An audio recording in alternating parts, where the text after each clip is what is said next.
ನಮಸ್ಕಾರ ಗೆಳೆಯರೆ. ಕೊನೆಯ 6 ಬಾಲ್ಗೆ ಬೇಕಿತ್ತು 18 ರನ್. ನಡೆಯಿತು ದೊಡ್ಡ ಚಮತ್ಕಾರ. ಇನ್ನು ಭಾರತ ಮೂರನೇ ಟಿ20 ಪಂದ್ಯವನ್ನು ಕೂಡ ಧರ್ಮಶಾಲಾ ಅಂಗಳದಲ್ಲಿ ಆಫ್ರಿಕಾ ವಿರುದ್ಧ ಗೆದ್ದು ಬಿಗಿದೆ. ಆದರೆ ಇದರ ಒಂದು ರಣರೋಚಕವಾದ ಹೈಲೈಟ್ಸ್ ಹೇಗಿತ್ತು, ಈ ಒಂದು ಮೂರನೇ ಟಿ20 ಪಂದ್ಯದಲ್ಲಿ ಆದ ದಾಖಲೆಗಳು ಯಾವ್ಯಾವಂತ ಈ ಒಂದು ವಿಡಿಯೋದಲ್ಲಿ ತಿಳ್ಕೊಂಡು ಬರೋಣ. ಅದಕ್ಕಿಂತ ಮುನ್ನ ನೀವೇನಾದರೂ ಇನ್ನೂ ನಮ್ಮ ಒಂದು ಯೂಟ್ಯೂಬ್ ಚಾನಲ್ಗೆ ಸಬ್ಸ್ಕ್ರೈಬ್ ಮಾಡಿಕೊಂಡಿಲ್ಲ ಅಂದರೆ ಈ ಕೂಡಲೇ ಸಬ್ಸ್ಕ್ರೈಬ್ ಆಗಿ, ಹಾಗೆಯೇ ನಿಮಗೆ ಇದೇ ತರಹದ ಸ್ಪೋರ್ಟ್ಸ್ ಮಾಹಿತಿಗಾಗಿ ತಪ್ಪದೆ ನಮ್ಮ ಒಂದು ಯೂಟ್ಯೂಬ್ ಚಾನಲ್ ಕೂಡ ಸಬ್ಸ್ಕ್ರೈಬ್ ಮಾಡಿ. ಹಾಗೆ ವಿಡಿಯೋ ಇಷ್ಟ ಆದರೆ ಒಂದು ಲೈಕ್ ಮಾಡಿ. ಇನ್ನು ಮೊದಲಿಗೆ ಧರ್ಮಶಾಲಾ ಅಂಗಳದಲ್ಲಿ ಭಾರತ ಮತ್ತು ದಕ್ಷಿಣ ಆಫ್ರಿಕಾ ನಡುವೆ ಮೂರನೇ ಟಿ20 ಪಂದ್ಯ ನಡೆದಿತ್ತು. ಈ ಒಂದು ಟಿ20 ಪಂದ್ಯದಲ್ಲಿ ಟಾಸ್ ಗೆದ್ದ ಟೀಮ್ ಇಂಡಿಯಾ ನಾಯಕ ಸೂರ್ಯಕುಮಾರ್ ಯಾದವ್ ಬಾಲಿಂಗ್ ಆಯ್ದುಕೊಂಡರು. ಅದೇ ಥರ ಬ್ಯಾಟಿಂಗ್ ಬಂದ ಆಫ್ರಿಕಾ ತಂಡದ ಆರಂಭ ಇಲ್ಲಿ ಚೆನ್ನಾಗಿರಲಿಲ್ಲ. ಇನ್ನು ಮೊದಲ ಓವರ್ನಲ್ಲಿಯೇ ರೇಜಾ ಹೆಂಡ್ರಿಕ್ಸ್ ಅವರ ವಿಕೆಟ್ ಅನ್ನ ಹರ್ಷದೀಪ್ ಸಿಂಗ್ ಅವರು ಪಡೆದರು. ಈ ಮೂಲಕ ಪವರ್ ಪ್ಲೇನಲ್ಲಿ ಅತಿ ಹೆಚ್ಚು ವಿಕೆಟ್ ಪಡೆದ ಭಾರತೀಯ ಆಟಗಾರನೆಂಬ ಹೆಗ್ಗಳಿಕೆಗೆ ಇವರು ಪಾತ್ರವಾದರು. 48 ವಿಕೆಟ್ ಅನ್ನು ಇವರು ಪವರ್ ಪ್ಲೇನಲ್ಲಿ ಪಡೆದುಕೊಂಡ್ರೆ ನಮ್ಮ ಟೀಮ್ ಇಂಡಿಯಾದ ಸ್ಟಾರ್ ಆಟಗಾರ ಭುವನೇಶ್ವರ್ ಕುಮಾರ್ ಕೂಡ 47 ವಿಕೆಟ್ ಅನ್ನ ಪವರ್ ಪ್ಲೇನಲ್ಲಿ ಪಡೆದುಕೊಂಡಿದ್ರು. ಹೀಗಾಗಿ ಅವರ ಒಂದು ಜಾಗಕ್ಕೆ ಈಗ ಹರ್ಷದೀಪ್ ಸಿಂಗ್ ಅವರು ಕೂಡ ಅವರನ್ನ ಹಿಂದಿಕ್ಕಿದ್ರು.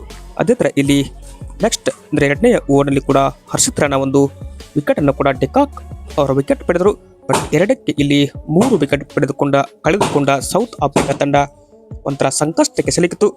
ಪವರ್ ಪ್ಲೇನಲ್ಲಿ ಇವರು ಕಲೆ ಹಾಕಿದ್ದು ಕೇವಲ 25 ರನ್ ಮಾತ್ರ.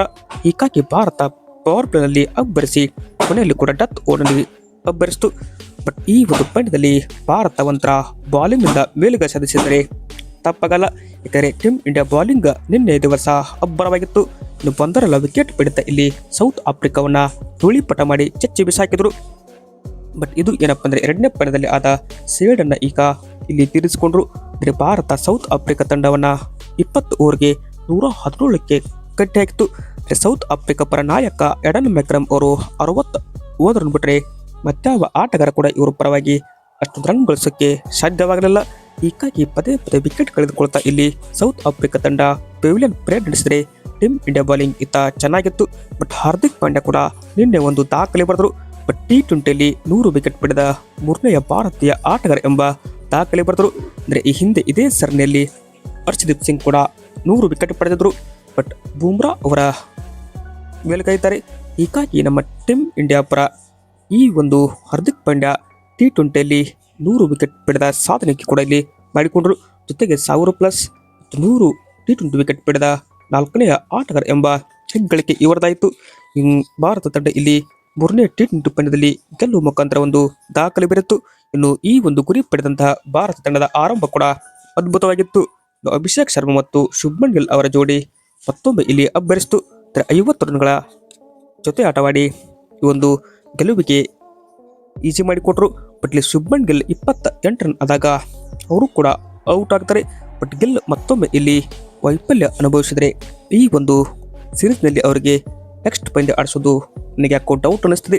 ಇನ್ನು ಅದೇ ಥರ ಇಲ್ಲಿ ನಮ್ಮ ಟೀಮ್ ಇಂಡಿಯಾ ಅಭಿಷೇಕ್ ಶರ್ಮಾ ಅವರ ವಿಕೆಟ್ ಕೂಡ ಇಲ್ಲಿ ಕಳೆದುಕೊಳ್ತು.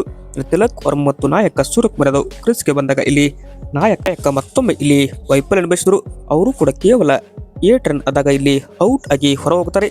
ಅಂತಿಮವಾಗಿ ಭಾರತ ತಂಡ ಇಲ್ಲಿ ತಿಲಕ್ ವರ್ಮಾ ಅಜಯ ಆಟದಿಂದ ಮತ್ತು ಶಿವಮ್ ದುಬೆ ಅವರು ಕೂಡ ಈ ಒಂದು ಪಂದ್ಯವನ್ನ ಗೆಲುವಿನ ದಡ ಸೇರಿಸಿದ್ರು. ಇದು ಏನಪ್ಪಾ ಅಂದರೆ ಭಾರತ ಮತ್ತು ದಕ್ಷಿಣ ಆಫ್ರಿಕಾ ನಡುವಿನ ಮೂರನೇ ಟಿ20ಯ ಹೈಲೈಟ್ಸ್ ಆಗಿದೆ. ಭಾರತ ತಂಡ ಇಲ್ಲಿ ಅಭಿಷೇಕ್ ಶರ್ಮಾ ಇದ್ದಾಗ ಪವರ್ ಪ್ಲೇಯಲ್ಲಿ 68 ರನ್ ಚಚ್ಚಿ ಹಾಕಿದರೆ ಬಟ್ ಕೊನೆಯಲ್ಲಿ ತಿಣಕಾಡಿದ್ರು. ಬಟ್ ತಿಲಕ್ ವರ್ಮಾ ಇದ್ರು ಕೂಡ ಅಷ್ಟೊಂದು ಚೆನ್ನಾಗಿ ಫಿನಿಶ್ ಮಾಡೋಕ್ಕೆ ಇಲ್ಲಿ ಆಗಲಿಲ್ಲ. ಬಟ್ ಹೀಗಾಗಿ ಗಂಭೀರ್ ಅವರು ಕೂಡ ಇಲ್ಲಿ ಆಕ್ರೋಶವಾಗ್ತಾರೆ.